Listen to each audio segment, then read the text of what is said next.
네, 안녕하십니까? 많은 은혜 받고 계십니까? 이 시간 또한 하나님의 말씀으로 우리가 더욱 큰 은혜를 또 받으시기를 간절히 바라겠습니다. 오늘 주제는 하늘 왕의 자녀들입니다. 기분 좋죠? 네, 왕의 자녀들, 그 제목만 들어도 기분이 좋아요. 왕족 아닙니까? 왕족?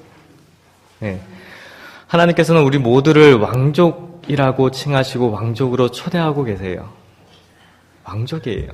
그래서 그 왕족으로서 우리가 살면서 정말 왕족답게 어떻게 살아야 되는가. 그래서 오늘 이 시간에 좀 나눠봤으면 싶습니다. 제가 이제 특창을 이제 좀 양해를 구했던 것이 준비했는 것을 이렇게 정리해서 보니까 너무 많아요. 예, 그래서 말씀으로 시간이 더 필요해서 이제 특창을 이렇게 생략을 했습니다. 그 많은 만큼 주님께서 우리 모두가 그러한 하나님께서 주시는 법과 그 가르침과 그러한 모든 것이 우리 생애 가운데서 실천될 때 우리가 자연스럽게 하늘왕의 자녀들로서 살게 될 것이다 라는 것을 생각하시기를 바라겠습니다. 먼저 그림 한번 볼게요. 자, 이 그림 보면 어떤 생각이 드십니까? 위에는 양복을 입었어요. 밑에는 뭡니까? 반바지를 입었어요. 그리고 발에는 뭘 신었습니까? 운동화를 신었어요. 자, 이 그림 보시면서 어떤 뭔가 좀 뭐랄까요? 언밸런스하다.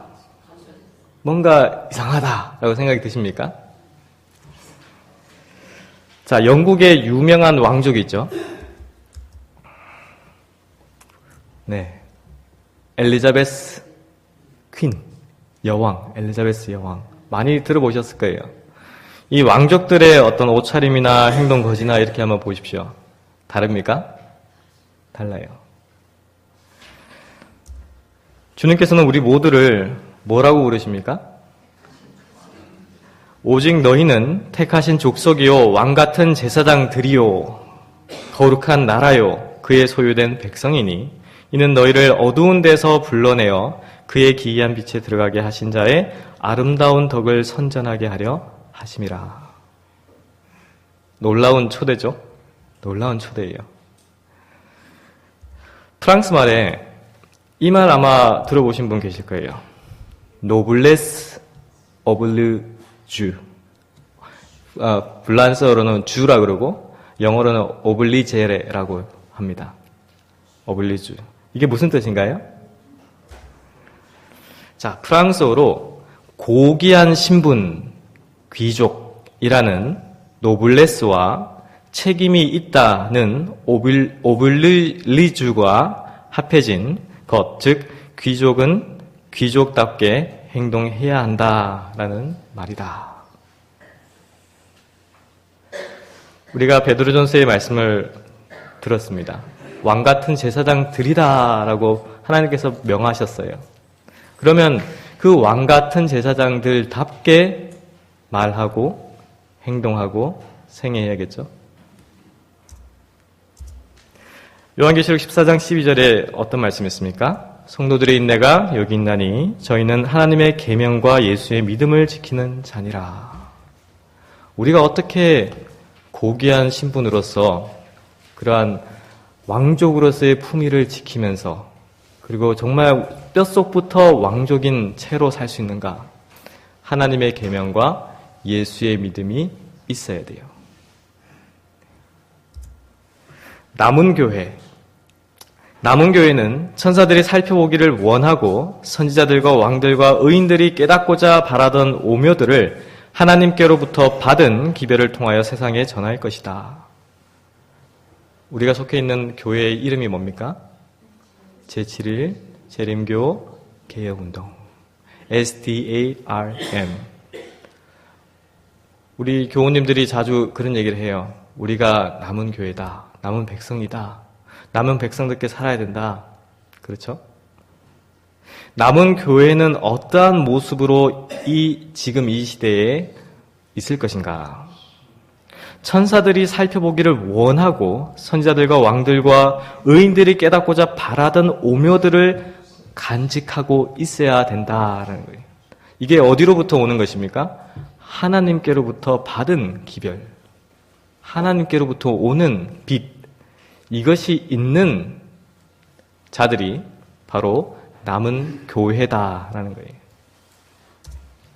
호세아서 6장 3절이 우리 중심 성경절이죠. 그러므로 우리가 여호와를 알자, 힘써 여호와를 알자. 그의 나오심은 새벽빛같이 일정하니 비와 같이 땅을 적시는 늦은 비와 같이 우리에게 임하시리라. 여호와를 진정으로 알고자 하는 마음이 있고 힘써 여호와를 알고 그리고 그분을 따라가는 자만이 그거를 오묘를 알 수가 있어요. 그리고 그 오묘를 주님께서 분명히 우리에게 제시해 주셨습니다. 특별히 SDARM 개혁운동 교회가 가지고 있는 신조들이 있어요. 우리가 무엇을 믿는지, 무엇을 전해야 되는지.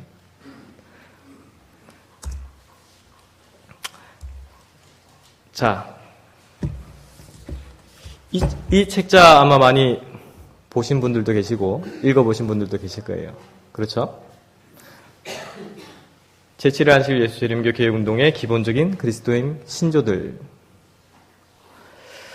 저는 이 책을 다시 한번 이렇게 살피면서 많은 부분에 있어서 내가 제대로 알지 못하고 있었다라는 생각을 했어요. 신앙을 오래 하면서도 읽어봤고 들어봤고 안다라고 생각했는데 그게 아닌 부분들이 굉장히 많았어요. 그래서 이 시간에 우리가 대총의 홈페이지에 있는 우리가 이것을 믿는다라는 부분이 있어요. 그 부분에 24가지의 그 세부적인 항목이 있습니다. 우리가 무엇을 믿는지. 그 말씀들을 우리가 하나씩 성경과 예언의 신의 말씀으로 다시 한번 살피는 시간을 가졌으면 합니다. 첫 번째, 우리가 믿는 존재 누굽니까? 우리가 기도할 때 부르는 분 누굽니까? 하늘아버지, 성부하는. 시편 90편 2절에 산이 생기기 전 땅과 세계도 주께서 조성하시기 전 곧 영원부터 영원까지 주는 누구시다 라고 했나요? 하나님이시다. 바로 성부 하나님에 대해서 우리는 믿고 있습니다. 산상보훈에 이런 말씀이 있습니다. 예수께서는 당신의 아버지를 우리의 아버지로 부르도록 가르치신다. 그분은 우리를 형제라 부르는 것을 부끄러워하지 않으신다. 구주께서는 우리를 하나님의 가족으로 영접하고 싶은 마음이 너무나 강하고 간절하셔서 우리가 하나님께 나아갈 때 사용해야 할 첫 번째 말로 거룩한 관계를 보증하는 우리 아버지라는 말을 사용하게 하신다. 이것도 굉장히 특별한 특권이에요. 하늘 아버지를 아는 자들만이, 예수 그리스도를 통해서 그 가르침을 받은 자들만이 우리의 입술을 통해서, 우리의 생각을 통해서, 우리의 기도를 통해서 아버지라고 부를 수 있는 거예요. 귀한 겁니까? 귀한 거예요. 자, 두 번째, 예수 그리스도, 성자 하나님. 요한복음 14장 6절, 유명한 말씀이죠. 그리스도인들이 좋아하는 말씀. 예수께서 가라사대 내가 곧 길이요 진리요 생명이니 나로 말미암지 않고는 아버지께로 올 자가 없느니라. 진리입니까? 진리입니다. 그리스도는 진리의 완전한 체계이다. 그분은 내가 길이요 진리요 생명이라고 말씀하신다. 모든 참된 신자는 그리스도께 집중하며 그들의 품성은 그리스도에 의해 비춤을 받는다. 모든 것이 그리스도 안에서 만나며 그리스도를 중심으로 순환한다. 그리스도인의 삶이 바로 그 핵심에는 예수 그리스도가 계셔야 돼요. 모든 것이, 모든 선한 일이나 어떤 생각이나 말이나 모든 것이 예수 그리스도가 중심이 되어야지만 그것이 참된 그리스도인이에요. 자, 세 번째, 우리는 무엇을 믿습니까? 성령 하나님. 요한복음 14장 16절 말씀입니다.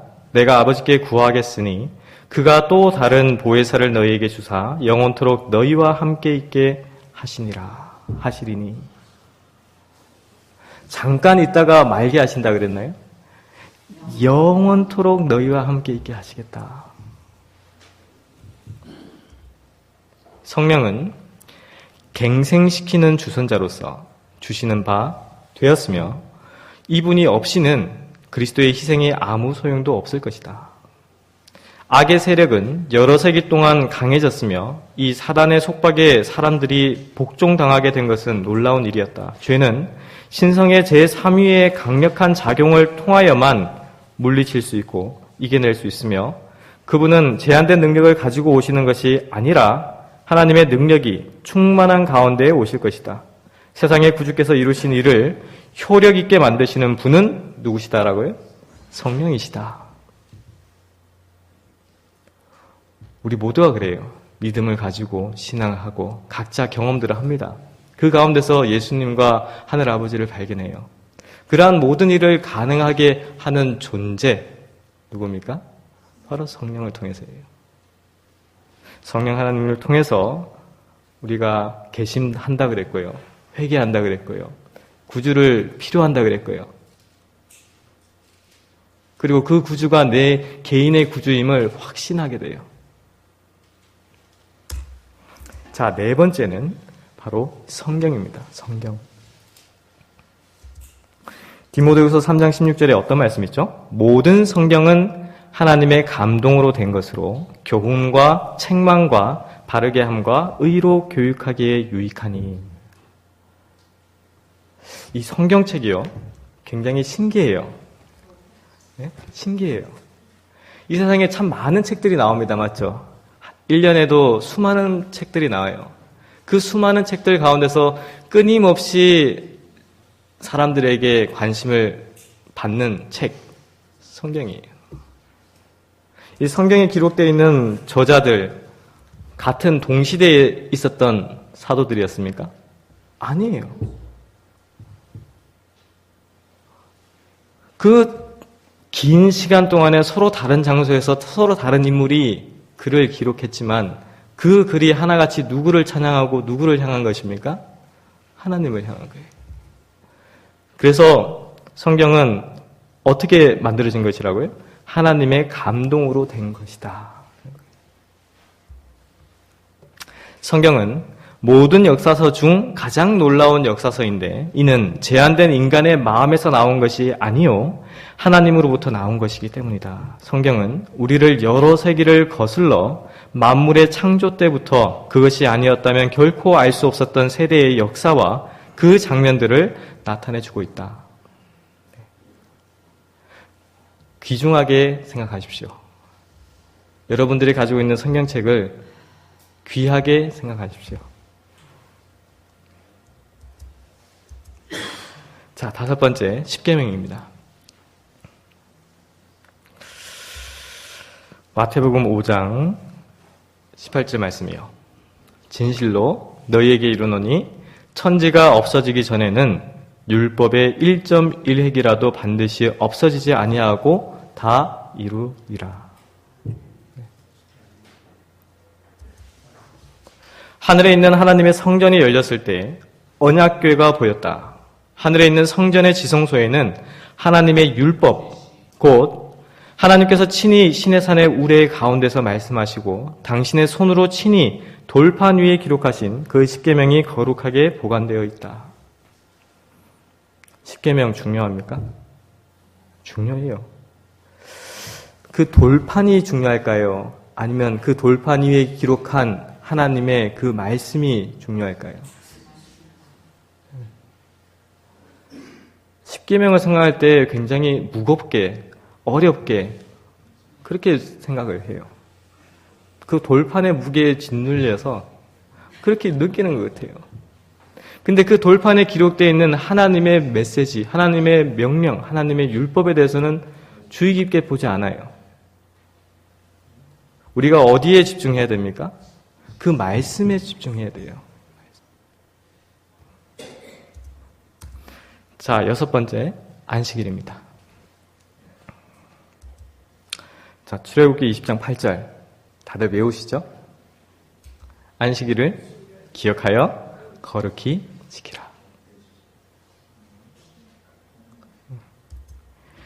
넷째 계명의 안식일은 에덴에서 제정되었다. 율법 안에 포함된 원칙들은 타락 이전에 존재하였으며 그것은 거룩한 존재들의 상태에 알맞은 것이었다. 타락한 후에도 이 계명의 원칙들은 변개되지 않았으나 타락한 상태에 있는 사람들에게 적합하도록 하기 위하여 추가해 주셨다. 이게 무슨 말일까요? 타락하기 전에도 그곳에 안식일이 있었고 우리가 창세기를 통해서 에덴 동산에 친히 하나님께서 제정하신 것이 바로 안식일이었고 인간들이 타락한 이후에도 돌판에 기록해서 그 인간들이 쉽게 볼 수 있도록 그리고 깨달을 수 있도록 친히 또 기록을 해 두신 거예요. 어떻게 안식일을 지켜라 그 세세한 것까지 다 기록을 해 두셨어요. 얼마나 자비로우십니까? 그리고 얼마나 중요합니까? 안식일이. 자, 7번째. 자, 일요일 예배. 자, 일요일 예배에 대해서 우리가 말씀을 하면 마태복음 15장 9절 말씀이 생각납니다. 사람의 계명으로 교훈을 삼아 가르치니 나를 헛되이 경배하는도다. 천주교회예요. 천주교회 안에도 교리위원회가 있습니다. 그 역사는 굉장히 깊어요. 그 교리위원회 인물 중에 한 명이 일요일을 천주교회나 개신교회나 이렇게 일요일날 예배를 드리는데 그것이 성경에 기초를 한 것인가에 대해서 연구를 했어요. 그리고 교리위원회에서 그가 고백을 했습니다. 뭐라고 고백했느냐? 성경을 자기가 세세히 연구를 해도 하나님께서 일요일에 하나님을 경배하라고 명하신 것을 찾지 못했다. 천주교회에서도 그걸 인정했어요. 그렇지만 우리는 뭐로 일요일에 예배를 드린다 그랬나요? 교회의 권위로 예배를 드린다. 그렇지만 분명히 말씀에는 안식일이 참된 하나님께서 제정하신 날이다라는 것을 알 수가 있습니다. 자, 그럼 일요일 신성설, 자, 일요일 예배 드리는 것이 언제 생겼느냐? 각시대 대쟁투 574페이지입니다. 왕의 칙령과 총회들과 세속적 권력에 의하여 지지를 받은 교회의 의식들은 그것들로 말미암아 이 교회의 축제일이 그리스도 교계에서 존경받는 위치를 차지하게 만든 계단들이었다. 일요일 준수를 강요하는 최초의 법령은 콘스탄티누스 황제로 말미암아 제정되었다. 서기 321년.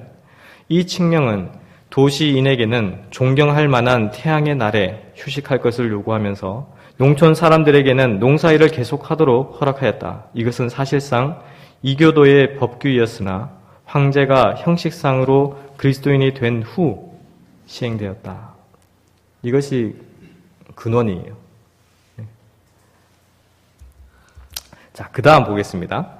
자, 8번. 의문의 율법. 영어로는 ceremonial law라고 하는데요. 의문이라는 단어에 대해서 조금 이게 뭐지? 하는 분들도 계실 거예요. 쉽게 설명해서 예식의 율법. 유태인들이 중요하게 여겼던 그러한 예식. 이 예식의 율법은 그리스도로 말미암아 어떻게 됐죠? 없어졌다. 폐지되었다. 근데 예식의 율법 가운데 두 가지는 우리가 이 세상 끝날 때까지 계속 지키고 있어요. 그게 뭡니까? 예수님께서 제정하신 세종 예식과 성만찬 예식이에요. 그 위의 것들은 우리가 그리스도로 말미암아 폐지되었다는 것을 알 수가 있습니다. 히브리서 10장 1절 말씀입니다. 율법은 장차 오는 좋은 일의 그림자요 참 형상이 아니므로 해마다 늘 드리는 바 같은 제사로는 나오는 자들을 언제든지 온전케 할 수 있느니라 했나요? 없느니라. 네. 의문의 율법에 대한 성경절을 도덕적 율법이 폐지되었다는 증거로서 사용하므로 이 두 율법을 혼동시키려고 노력하는 사람들이 많이 있다. 이것에 대해서 혼동하시면 안 돼요. 그러나 이것은 성경을 왜곡하는 것이다. 이 두 제도 사이의 차이는 너무나 뚜렷하고도 명백하다. 이 의식의 제도는 그리스도, 즉 그분의 희생과 그분의 제사장 직분을 가리키는 상징들로 구성되었다. 이 의문의 율법은 그 희생 제도와 규례와 함께 세상 죄를 지고 가는 하나님의 어린 양이신 그리스도의 죽음으로 모형이 실물을 만날 때까지 히브리 사람들에 의하여 이행되어야 할 것이었다. 그리스도께서 죽으시면 모든 희생 제물들을 바칠 필요가 없게 될 것이다. 이것이 바로 그리스도께서 제하여 버리사 십자가에 못 박으신 율법이다. 그래서 우리는 의문의 율법에 대해서 따르지 않습니다. 그 다음 은혜와 은혜의 수단이라고 했어요.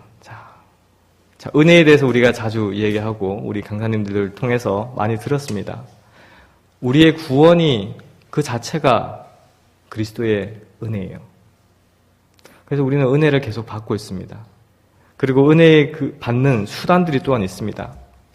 에베소서 2장 8절 말씀에 너희가 그 은혜를 인하여 믿음으로 말미암아 구원을 얻었나니 이것이 너희에게서 난 것이 아니요 누구의 선물입니까? 하나님의 선물이라. 네, 하나님의 선물이에요. 그리스도의 은혜가 없이는 죄인은 절망적인 상태에 놓여 있게 되며 그를 위하여 아무것도 할 수 없다. 그러나 거룩한 은혜를 힘입을 때에 초자연적인 능력이 인간에게 부여되며 그 능력이 인간의 정신과 마음과 품성에 역사하게 된다. 이 초자연적인 능력이 우리 속에 들어올 때에만 우리의 품성이 변화함을 받는 거예요. 다른 길은 없습니다. 그래서 은혜라는 거예요. 그래서 사람을 통해서 내 속에 있는 어떤 것을 통해서 할 수 있는 것이 아니에요. 할 수도 없어요. 오직 예수 그리스도의 은혜를 통해서 그 은혜를 우리가 어떻게 발견할 수 있습니까? 예수님을 어디서 어떻게 발견할 수 있나요? 네? 은혜를 받는 수단이 뭡니까? 우리가 어떻게 은혜를 받을 수 있을까요?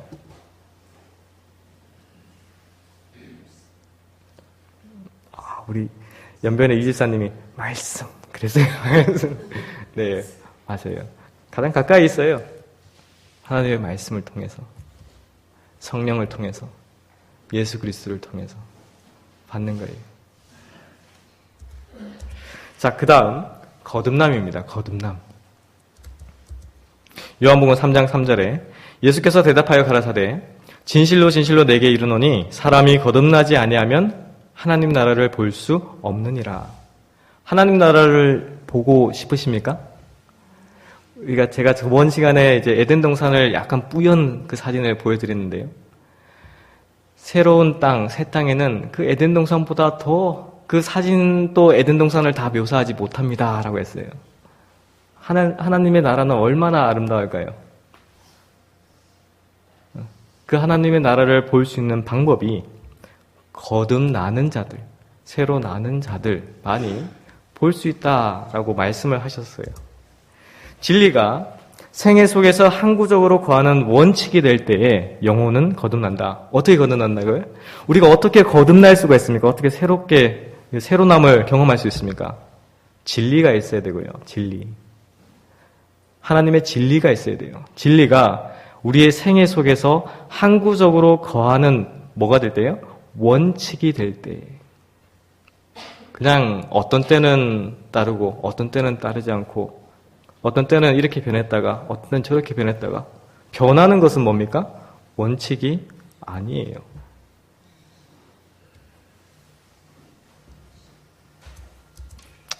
자, 그러한 원칙, 그러한 거듭남의 경험을 한 사람들은 무엇을 경험합니까? 침례예요. 침례. 예수께서 침례를 받으시고 곧 물에서 올라오실새 하늘이 열리고 하나님의 성령이 비둘기같이 내려 자기 위에 임하심을 보시더니 하늘로서 소리가 있어 말씀하시되 이는 내 사랑하는 아들이요 내 기뻐하는 자라 하시니라. 침례 굉장히 중요합니다. 중요해요. 침례는 세상에 대한 가장 엄숙한 포기를 의미한다. 그냥 단순히 물에 들어갔다가 나오면 되겠지. 아니에요. 뭐 어떤 의미를 가지고 있습니까? 세상에 대한 가장 엄숙한 포기. 이거예요. 이게 침례예요. 아버지와 아들과 성령의 삼중의 이름으로 침례를 받는 자들은 그리스도인 생애로 막 들어가면서 저들이 사단을 섬기는 일을 버리고 왕가의 일원, 즉 하늘왕의 자녀들이 되었다는 것을 공적으로 선언하는 것이다. 우리를 다 초대하신다 그랬어요. 하늘왕이다라고 명하셨다 그랬어요. 그것을 공적으로 내가 정말 하늘왕의 자녀입니다 라는 것을 공표할 수 있는 수단 뭡니까? 침례라는 거예요. 침례.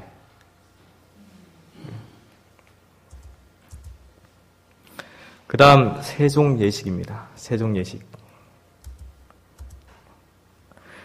내가 주와 또는 선생이 되어 너희 발을 씻겼으니 너희도 서로 발을 씻기는 것이 옳으니라. 내가 너희에게 행한 것 같이 너희도 행하게 하려 하여 본을 보였노라. 내가 진실로 진실로 너희에게 이르노니 종이 상전보다 크지 못하고 보냄을 받은 자가 보낸 자보다 크지 못하니 너희가 이것을 알고 행하면 복이 있으리라.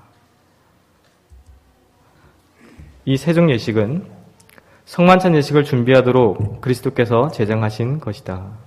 교만과 알력과 높고자 하여 다투는 생각을 마음에 품고서는 그리스도와의 교제에 들어갈 수 없다. 이 말씀이 굉장히 중요해요.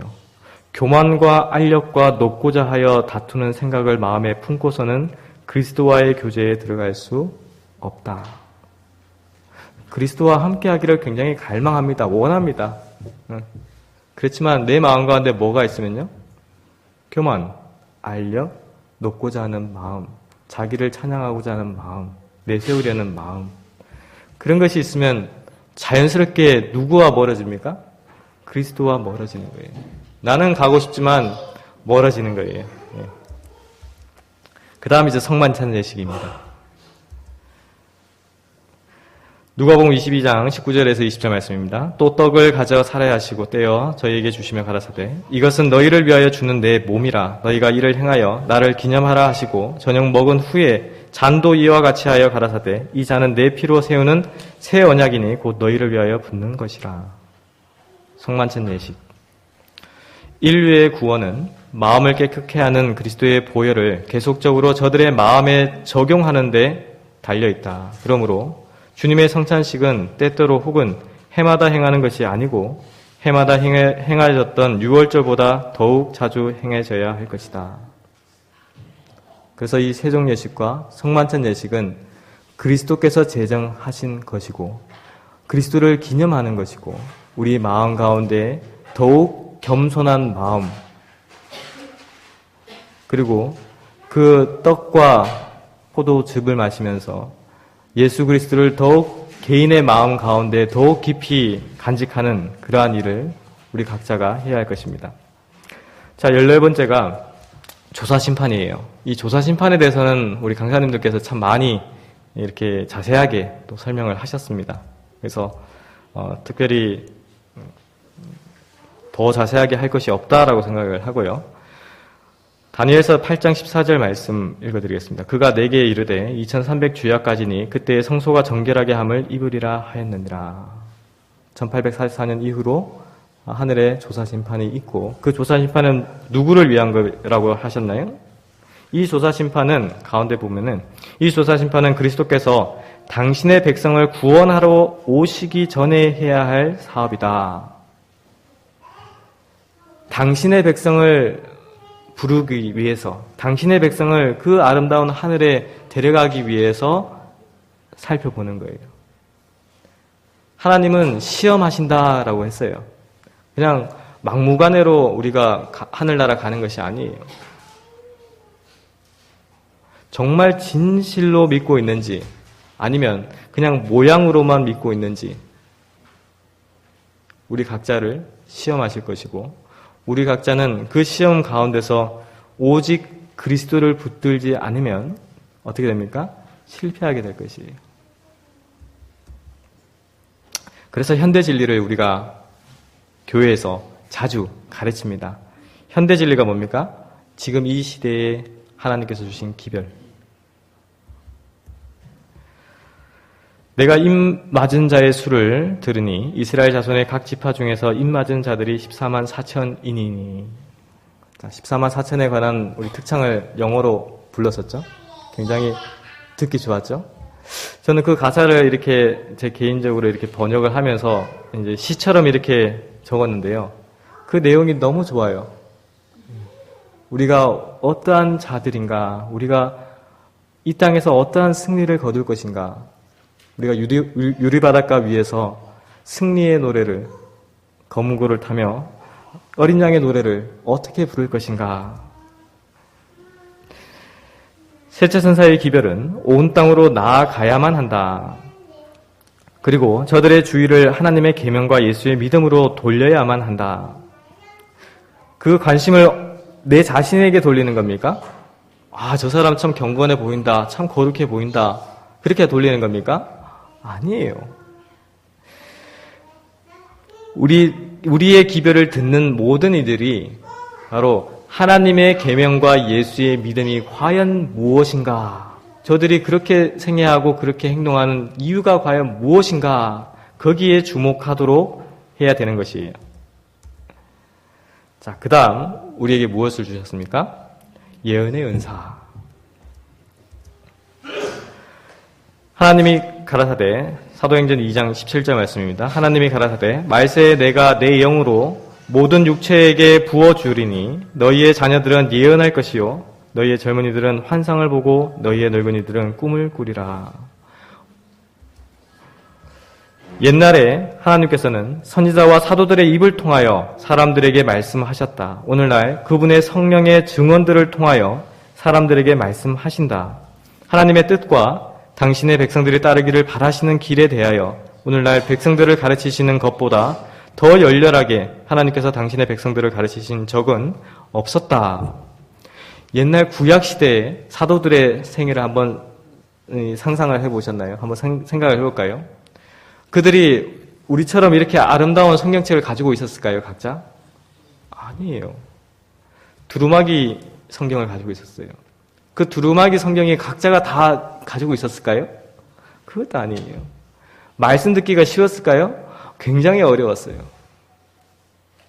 그런데도 어떻습니까? 그 사도들의 입을 통하여, 구전을 통하여 말씀이 증거되어도 그들은 그 말씀이 하나님의 말씀임을 깨닫고 그들을 진실로 믿는 경험을 했어요. 오늘날은 어떻습니까? 성경책 넘쳐납니다. 예언하신 말씀들 넘쳐납니다. 하나님의 은혜입니까? 그 말씀을 들춰보고 그 말씀을 연구하고 그 말씀 속에서 진리의 빛을 발견하는 자들, 보화를 발견하는 자들에게는 이 예언의 은사가 얼마나 큰 하나님의 은혜인가라는 것을 생각하게 돼요. 자, 결혼에 대해서 나옵니다. 결혼. 우리가 결혼을, 어떤 결혼이 우리 교회에서 우리가 각자가 생각해야 되는가. 창세기서 2장 18절 말씀입니다. 여호와 하나님이 가라사대 사람의 독처하는 것이 좋지 못하니 내가 그를 위하여 돕는 배필을 지으리라 하시니라. 결혼제도는 어디서부터 시작된 거죠? 에덴에서부터. 누가 만드신 겁니까? 하나님께서. 하나님께서 최초의 결혼을 뭐 하셨다고요? 주례하셨다. 주례하셨다. 그러므로 이 제도의 창시자는 우주의 창조주이시다. 혼인은 귀하다. 혼인이 귀합니까? 네, 굉장히 중요해요. 그 한국말에 그게 뭐죠? 결혼이 일륜지 대사. 네, 일지 대사. 네, 굉장히 큰 일이다라는 거죠. 자, 이것은 하나님께서 사람에게 주신 최초의 선물들 중에 하나였으며 타락 후에 아담이 낙원 문들 저편에서 가져온 두 제도 중의 하나이다. 아담과 하와가 타락한 이후에 에덴 동산에서 어쩔 수 없이 쫓겨날 수밖에 없었어요. 그 쫓겨날 때에 가지고 갔던 제도 두 가지. 뭡니까? 결혼 제도는 알겠어요, 맞죠? 나머지 한 가지는 뭘까요? 안식일 제도. 이 두 가지 제도를 가지고 갔다는 것을 알 수 있죠. 이러한 관계에 있어서 하나님의 원칙을 인정하고 순종할 때에 결혼은 축복이 된다. 하나님의 원칙을 인정하고 순종할 때에 결혼은 축복이 됩니다. 그 다음 음식과 의복개혁이에요. 음식과 의복개혁. 고린도전서 3장 16절 17절 말씀입니다. 너희가 하나님의 성전인 곳과 하나님의 성령이 너희 안에 거하시는 것을 알지 못하느냐. 누구든지 하나님의 성전을 더럽히면 하나님이 그 사람을 멸하시리라. 하나님의 성전은 거룩하니 너희도 그러하니라. 우리 몸을 성전이라고 말씀하십니다. 들으셨어요? 강사님들을 통해서. 우리가 어떻게 우리의 몸을 건강하게 그리고 거룩하게 만들 수 있는가? 육류로 된 음식, 차, 커피, 진하고 맛 좋으나 건강에 유익하지 못한 가공식품들을 사용하는 해로운 점들에 관하여 교훈을 받은 사람들과 희생으로 하나님과 언약을 맺을 결심을 한 사람들은 건강에 좋지 않은 음식으로 식욕에 계속하여 방종하지 말 것이다. 우리 유점의 김 목사님을 통해서 매 집회 때마다 건강 강의를 하세요. 우리가 어떻게 살아야 되는가, 어떤 음식을 취해야 되는가, 어떤 것이 하나님께서 허락하신 음식들인가. 그 말씀들을 우리는 주의 깊게 들어야 돼요. 왜요? 하나님께서는 식욕을 정화시켜 좋지 않은 것들에 대하여는 극기를 실천하라고 요구하신다. 이것이 바로 당신의 백성이 완전한 백성으로 그 문 앞에 설 수 있기 이전에 이루어져야 할 하나의 과업이다 라고 했어요. 하나님 앞에 나아가는 자들, 하늘 왕의 자녀들, 왕족들, 어떠한 모습으로 우리가 주님 앞에 나아갈 수 있습니까? 불완전한 모습으로 나아가면 될까요? 완전한 모습으로 나아가야겠죠. 그 완전한 모습으로 나아가는 과정 중에 하나, 과업 중에 하나, 숙제가 이 음식, 식욕. 그 다음 말과 의복과 행동이 하나님을 위하여 말해야 한다. 그리하면 거룩한 감화가 그들 주위에 있는 모든 사람에게로 전해질 것이고 불신자들까지도 그들이 예수님과 함께 있었다는 것을 알게 될 것이다. 이게 바로 전도예요. 어떤 말씀을 잘해서 언변력이 좋아서 하나님 말씀을 잘 알아서 많이 알아서 그게 아니라 우리의 단순한 말, 그냥 안녕하세요 인사를 하더라도 어떤 단순한 의복을 보더라도 우리의 조그마한 행동을 보더라도 그것이 하나님을 위하여 말하고 있다는 것이 증거될 때 그것은 자연스럽게 참 그리스도인이구나 하는 것을 알게 돼요. 우리 믿는 신자들뿐만 아니라 불신자들까지도 안다라고 했어요.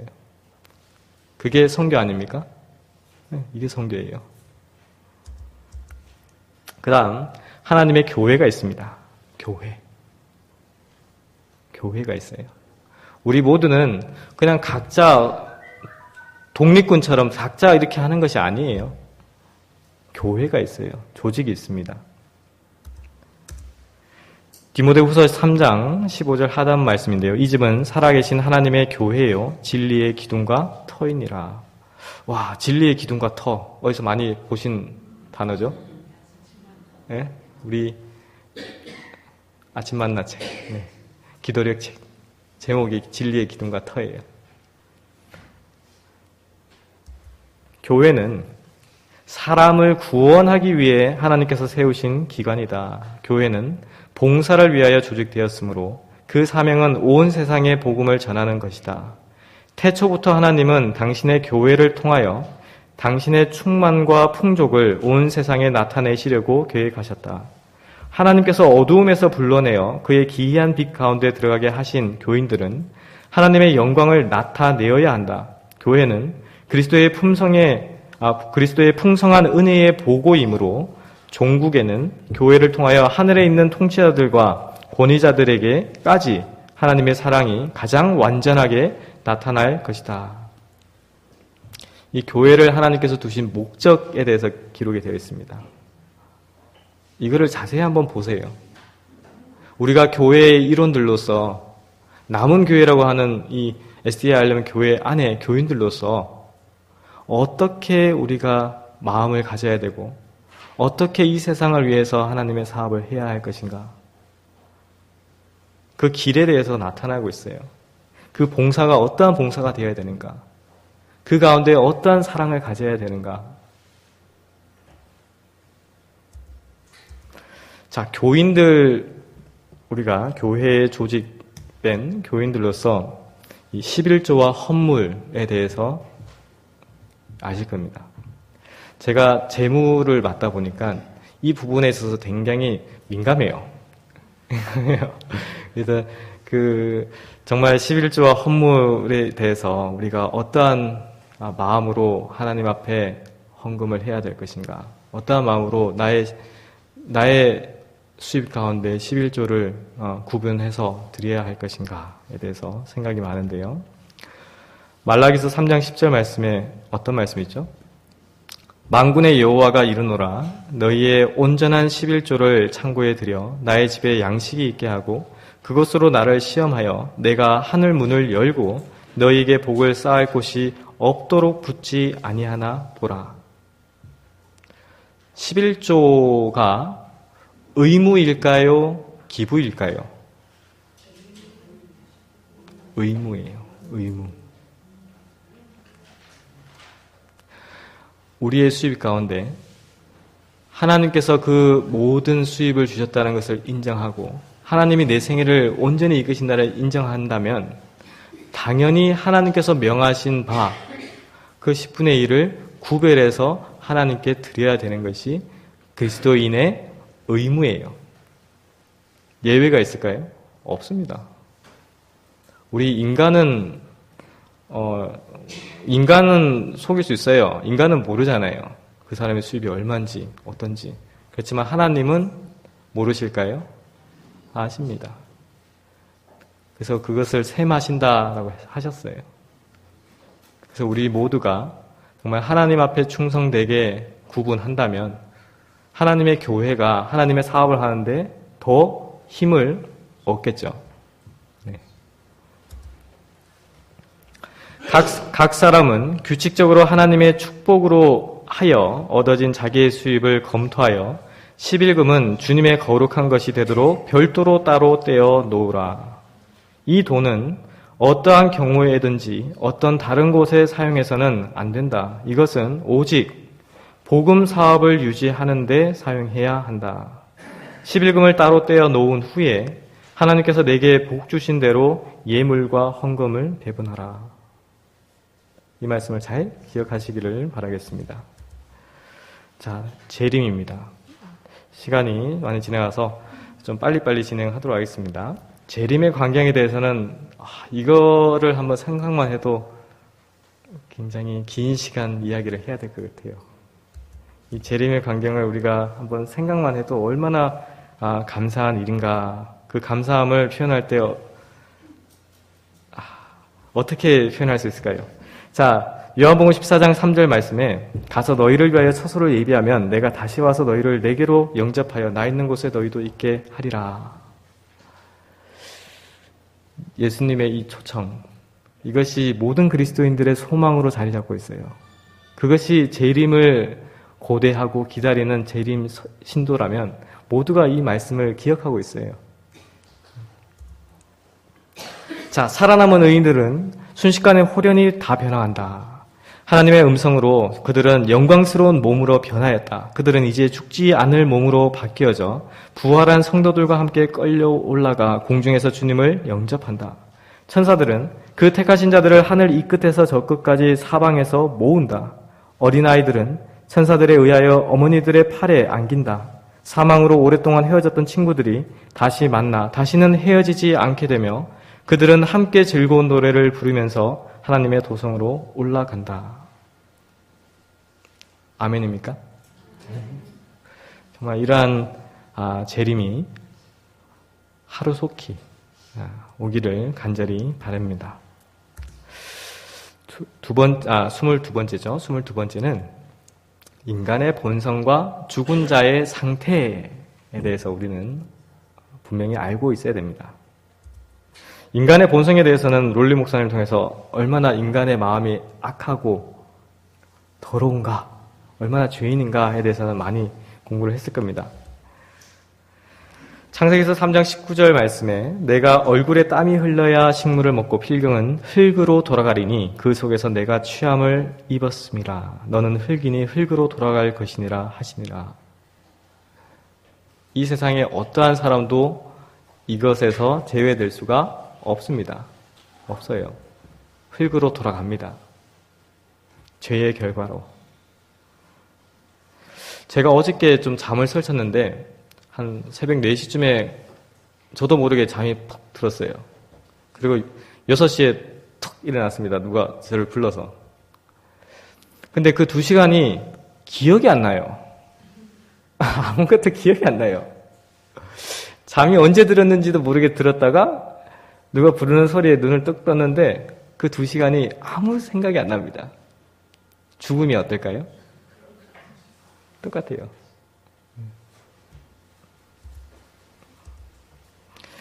자, 그리스도께서는 그를 믿는 자녀들에게 죽음을 잠자는 것으로 묘사하신다. 그들의 생명은 하나님 안에서 그리스도와 함께 감추인 바 되며 마지막 나팔 소리가 날 때까지 그분 안에서 잠잘 것이다. 아무것도 모르는 거예요. 죽음은. 우리가 잠들었을 때 아무것도 모르는 것과 같아요. 그것이 죽은 자들의 상태입니다. 자, 23번째가 천년기예요. 천년기. 이 천년기에 대해서도 우리 강사님들을 통해서 참 자세하게 이렇게 연구를 했었어요. 천년기. 이 천년이라는 시간 동안 특별부활로 구원받은 자들은 어떤 일을 할 것인가. 그래서 저는 어릴 때 이제 그 얘기를 많이 들었어요. 복천년, 복천년. 예. 왜 복천년이라 그러지? 의인들에게는 참 복된 천년이라는 기간이에요. 그렇지만 사단과 추종자들에게는 뭡니까? 복이 아니에요. 예레미야서에 있는 말씀인데요. 내가 땅을 본즉 혼돈하고 공허하며 하늘들을 우러러는즉 거기 빛이 없으며 내가 산들을 본즉 다 진동하며 작은 산들도 요동하며 내가 본즉 사람이 없으며 공중의 새가 다 날아갔으며 내가 본즉 좋은 땅이 황무지가 되었으며 그 모든 성읍이 여호와의 그 맹렬한 진노 앞에 무너졌으니. 하늘 성소의 속죄 사업이 완성되면 하나님과 천사들과 구속받은 큰 무리들 앞에서 하나님의 백성의 죄는 사단에게 놓여질 것이다. 그리하여 그들은 유혹하여 범하게 한 모든 죄의 책임을 사단이 져야 할 것으로 선고될 것이다. 마치 아사셀 염소가 사람이 살지 않는 지역으로 쫓겨났던 것처럼 사단도 쓸쓸한 지구, 곧 거민이 없고 황량한 광야로 추방당할 것이다. 천년이라는 기간 동안이에요. 네. 자, 24번째 마지막입니다. 새 땅, 새 예루살렘, 새로운 도성. 요한계시록 21장 1절 2절 말씀입니다. 또 내가 새 하늘과 새 땅을 보니 처음 하늘과 처음 땅이 없어졌고 바다도 다시 있지 않더라. 또 내가 보매 거룩한 성 새 예루살렘이 하나님께로부터 하늘에서 내려오니 그 예비한 것이 신부가 남편을 위하여 단장한 것 같더라. 저도 이제 결혼을 했는데요. 결혼식 때 모든 신부들의 꿈이 결혼식 때는 무조건 제일 아름다워야 돼요. 누구한테든. 특별히 남편한테든 누구한테든. 그렇습니까? 전 남자라서 잘 모르겠어요. 근데 여자분들은 잘 아실 것 같아요. 그래서 굉장히 아름답게 꾸밉니다. 자, 신부가 남편을 위하여 단장하는 것 같이 그렇게 아름다운 모습으로 새 하늘과 새 땅이 이 지구로 온다. 새 예루살렘이 이 지구로 온다라는 거예요.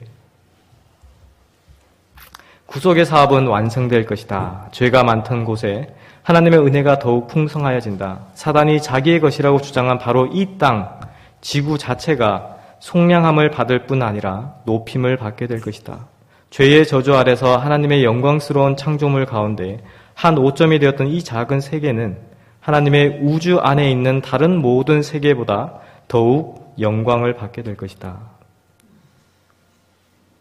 네, 그게 영광스러운 거예요. 네. 자, 이제 끝을 향해서 달려갑니다. 제가 이 페이지가 85페이지입니다. 85페이지라서 걱정을 굉장히 많이 했는데요. 최대한 빨리빨리 이렇게 진행을 하고 있습니다. 자, 그래서 우리가 24가지의 이 항목들에 대해서 한번 쭉 요약해서 한번 조금씩 봤어요. 이것이 전부는 아니에요. 요약해서 본 거예요. 하늘아버지, 성부, 하나님, 예수 그리스도 성자 하나님, 성령, 성경, 십계명, 안식일, 일요일 신성설에 대한 견해, 의문의 율법, 은혜와 은혜의 수단, 거듭남, 침례, 세종예식, 성만찬 예식, 조사심판, 현대진리, 예언의 은사, 결혼, 음식과 의복의 개혁, 하나님의 교회, 11조와 헌금, 재림, 인간의 본성과 죽은 자의 상태, 천년기, 새 땅. 자, 이 항목들을 베레아 사람들처럼 성경을 피시고 더 깊이 연구해 보십시오. 정말 이 기별들이, 이 말씀들이 하나님의 말씀인지 아닌지 더 깊이 연구하십시오. 그 연구에 하나님께서 함께 하실 것이고 그 일을 통해서 우리 모두는 뭐가 참된 빛인지, 어디가 예수님께서 우리를 이끌고 계시는 그 길인지 그거를 발견하게 될 것입니다. 우리 모두가 그러한 가운데 믿음으로 승리하시는 성도님들이 되시기를 바라면서 말씀을 마치도록 하겠습니다.